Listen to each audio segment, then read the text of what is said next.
आज की मुरली का सार। मीठे बच्चे सच्चे बाप के साथ सदा सच्चे बनो। प्रभु को सच्चाई और सफाई पसंद है। अगर सच को बतलाते नहीं है या छिपाते हैं तो भीतर ही भीतर पाप की वृद्धि होती है। अगर डॉक्टर को अपना रोग नहीं बताएंगे तो वो रोग बढ़ता जाएगा। आज की मुरली का प्रश्न है, जब तुम बच्चे कर्मातीत अवस्था के समीप पहुंचेंगे तो कौन सी अनुभूति करेंगे? उत्तर है, ऐसा अनुभव होगा जैसे माया के तूफान सब समाप्त हो गए। किसी भी विघ्न में घबराएंगे नहीं। अवस्था बड़ी फियरलेस, निडर होगी। जब तक वो अवस्था दूर है तब तक तो माया के तूफान आते रहेंगे। बाबा कहते हैं, मीठे बच्चे, जितना तुम रुस्तम बनते हो उतना माया भी रुस्तम होकर लड़ती है। लेकिन तुम्हें विजय प्राप्त करनी है, ये मन में ठान के रखना है। कभी भी डरना नहीं है, बेफिक्र होके चलना है, निडर होके चलना है। सच्चे बाप के साथ सच्चाई सफाई से चलते रहो। कभी कुछ भी छिपाना नहीं है। वो सर्वशक्तिवान का साथ होगा तो विजय हमारी सुनिश्चित। जब अव्यक्त स्थिति के अभ्यास की आदत बन जाएगी, जब हम वाणी से परे चले जाएंगे, इंद्रियातीत अवस्था की तरफ जाएंगे, तब स्वस्थिति द्वारा हर परिस्थिति का हम सामना कर सकेंगे। और ये आदत जो धर्मराज की अदालत में भी हमें जाने से बचा लेगी। इसलिए इस अभ्यास को अब नेचुरल और नेचर बनाओ, अव्यक्त स्थिति को।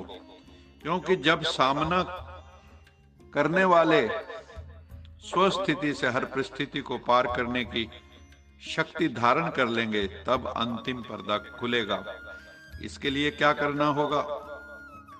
जो हमारी पुरानी आदतें हैं, गंदी आदतें हैं, पुराने संस्कार हैं, जो पुरानी बातें हैं, इन सब को भूलना होगा।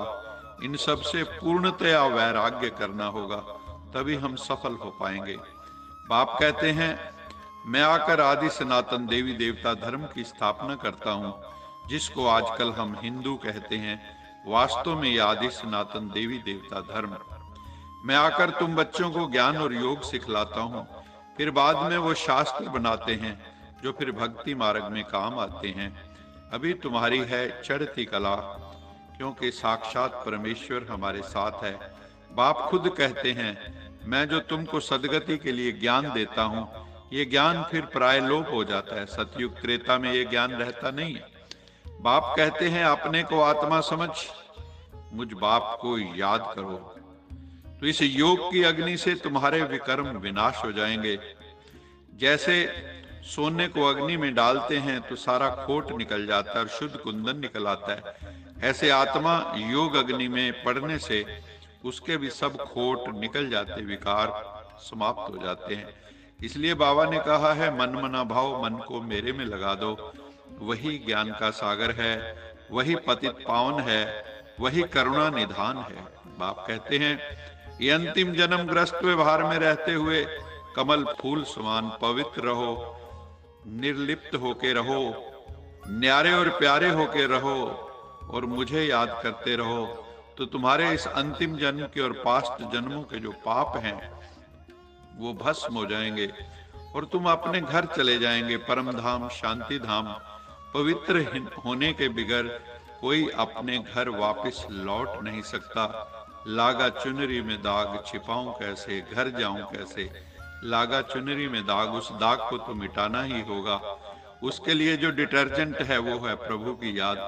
पहली पहली बात ही एक समझानी है सबको कि निराकार परम पिता परमात्मा शिव कहते हैं, हे आत्माएं, मैं ब्रह्मा तन में प्रवेश करके आया हूं और तुमको ज्ञान और योग की शिक्षा दे रहा हूं। ये बात सबको समझानी है कि मृत्यु लोग अब खत्म होना है। कलयुग को मृत्यु लोग और सतयुग को अमर लोग कहा जाता है। भगवानुवाच, ग्रस्त व्यवहार में रहते हुए पवित्र बन मुझे याद करो तो विकर्म विनाश होंगे। और कोई उपाय ही नहीं है, पावन बनने का और कोई उपाय ही नहीं है। दूसरा बाबा कहते हैं कि हर बात को ब्रीफ करो, थोड़ी बात करनी चाहिए, लंबी चौड़ी बात नहीं करनी, विस्तार को सार में समा के बात करो। किसी भी बात में कंफ्यूज नहीं होना है, कोई चीज समझ में नहीं आए तो पूछ लेनी है। बाबा ने समझाया है, रात को बैठ के ज्ञान का विचार सागर मंथन करना चाहिए तथा राजयोग का अभ्यास करके सोना चाहिए।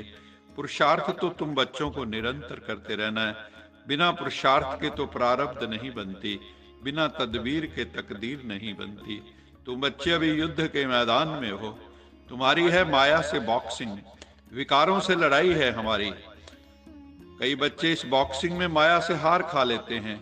इस युद्ध में जीत उसी की होती है जो अपने उस्ताद द्वारा बताई हुई युक्तियों को याद रखते हैं और योग युक्त होकर रहते हैं। माया के तूफान तो अंत तक आते रहेंगे, डरने की बात नहीं। जब कर्मातीत अवस्था होगी ये तूफान नहीं आएंगे। इसलिए बाबा से सच्चा होकर रहना है। भगवान को सच्चाई और सफाई पसंद है। भगवान को सच्चा चार्ट भेजना है, अपना योग का, ज्ञान का, अपनी स्थिति का चार्ट भेजना है। कई बच्चे सवेरे उठ के बाबा कहते याद में नहीं बैठते, सोते रहते हैं। ये नहीं समझते कि अगर हम श्रीमत पे नहीं चलेंगे तो जन्म जन्मांतर कल्प कल्पांतर का घाटा पड़ जाएगा और स्वयं अपना ही सत्यानाश कर लेते हैं, अपने पांव पर खुद ही कुल्हाड़ी मार लेते हैं। ऐसे भी बच्चे हैं जो कभी सच नहीं बोलते हैं, फिर उनकी क्या गति होगी? जरूर वो गिर पड़ेंगे। आसुरी वृत्तियां थप्पड़ बड़ा जोर से लगाती हैं, पता ही नहीं पड़ता। सारा दिन व्यर्थ का चिंतन करते रहते हैं। कई बच्चे गपशप में टाइम लगाते रहते हैं।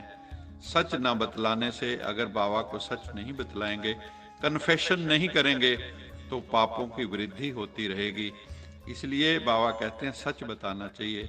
सबको सीधी सीधी बात सुनाओ कि पतित पावन परम पिता परमात्मा संगम युग पर आकर ये महामंत्र देते हैं, माम एकम याद करो, सर्वधर्मान परित्यज्य मामेकम शरणं व्रज, अहम तो असर पापे भ्यो मोक्षयिष्यामि मा शुचः। सब धर्मों को छोड़ के तू मेरी शरण में आ जा, मैं तुझे सब पापों से मुक्त कर दूंगा, ये मेरा वायदा है। ऐसा श्रीमद् भगवत गीता में कहा गया है। राजयोग बाबा तुमको सिखलाते हैं, इस राजयोग से तुम राजाई प्राप्त कर लेते हो। ये ऐसा योग है, तुम्हारा काम भी है फिर औरों को ये राजयोग सिखलाना है। किसी को भी पत्र लिखो तो बाबा कहते हैं सोल कॉन्शियस होकर वो पत्र लिखना है। ज्ञान युक्त भाषा हो तो जिसको पत्र लिखा है वो पढ़कर गदगद हो जाएंगे। आज का स्लोगन है, स्वयं को निमित्त कर्महार समझो तो किसी भी कर्म में थकावट हो नहीं सकती। जैसे अर्जुन को कहा था तू निमित्त बन जा, करावनहार पीछे भगवान करा रहे थे, इसी तरह हम भी निमित्त बन जाएं, कर्णहार बन जाएं। करावनहार करा रहा है, कर्णहार हम किए जा रहे, तो कभी भी किसी कर्म में थकावट नहीं होगी और कोई भी कर्म बंधन का कारण नहीं बनेगा।